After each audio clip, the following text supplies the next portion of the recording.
ऐसे असी इमाम हसन हुसैन रदी अल्लाह ताला अनहुमा अनहो इमाम हसन अलैहि सलाम भी कह लेने असी, कोई हरज नहीं। लेकिन साडे अलैहि सलाम च ते उन्हां दे अलैहि सलाम च वाला फर्क की है। उर्फ दे विच अलैहि सलाम दा जिस तरह नबी पाक दा जदों भी नाम लिया जाता है उदों पढ़ने आ सल्लल्लाहु अलैहि, यानी क्या है नबी पाक दे नाल खास है सल्लल्लाहु अलैहि वसल्लम, यानी कि खास सरकार दा जदों भी नाम लिया जाता है ए दरूद पाक नाल पढ़िया जाता है। इसी तरह बाकी नबियां दा जदों नाम लईदा ना उदों पढ़ीदा है हजरत इब्राहिम अलैहिस्सलाम, हजरत इस्माइल अलैहिस्सलाम, हजरत यूनुस अलैहिस्सलाम, हजरत मूसा अलैहिस्सलाम, हजरत यूसुफ अलैहिस्सलाम, क्योंकि यह समझो नबियां वास्ते एक खास लफ्ज है जिहदा मन है भाई उस पर सलामती हो।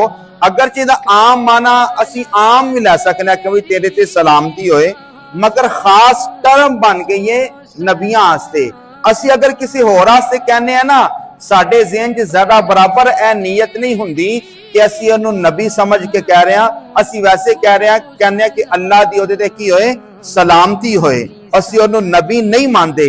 लेकिन शिया जदों किसी बंदे दे हजरत इमाम हसन हुसैन, हजरत अली उल मुर्तजा रदी अल्लाह ताला अनहुम इन्हां हस्तियां दे नाल जदों अलैहि सलाम कहंदा ना, ओदी नीयत यह हुंदी है, ओदे ज़हन च हुंदा है कि इन्हां दा रुतबा नबियां तो भी ज्यादा है।